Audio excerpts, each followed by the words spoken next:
Banks create money out of thin air. Part 3. The Fed's own admissions.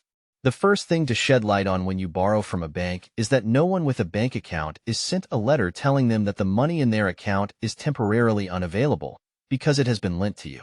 None of the original accounts in the bank have been touched or affected. Nobody else's spending power has been reduced. Next, we have Title 12 U.S.C. Section 1831N, which requires all banks across the country to abide by generally accepted accounting principles.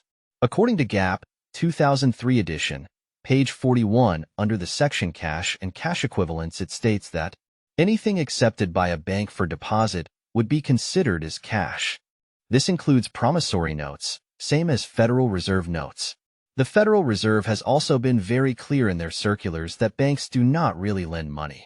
3 examples will suffice to prove the point, although many more are offered throughout our site. Probably the most oft-quoted reference regarding money creation is the Federal Reserve publication Modern Money Mechanics.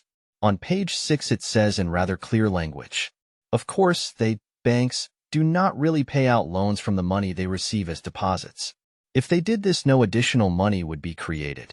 The Federal Reserve tells us in no uncertain terms in the next sentence. What they do when they make loans is to accept promissory notes in exchange for credits to the borrower's transaction accounts. They add fuel to the fire in their publication Two Faces of Debt.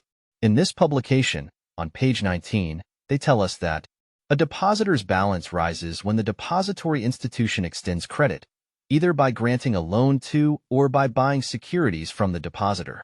In exchange for the note or security, the lending or investing institution credits the depositor's account or gives a check that can be deposited at yet another depository institution.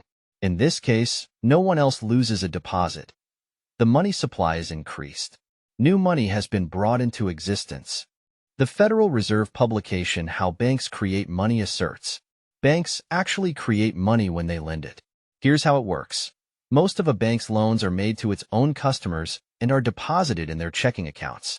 Because the loan becomes a new deposit, just like a paycheck does, the bank once again holds a small percentage of that new amount in reserve and again lends the remainder to someone else, repeating the money creation process many times.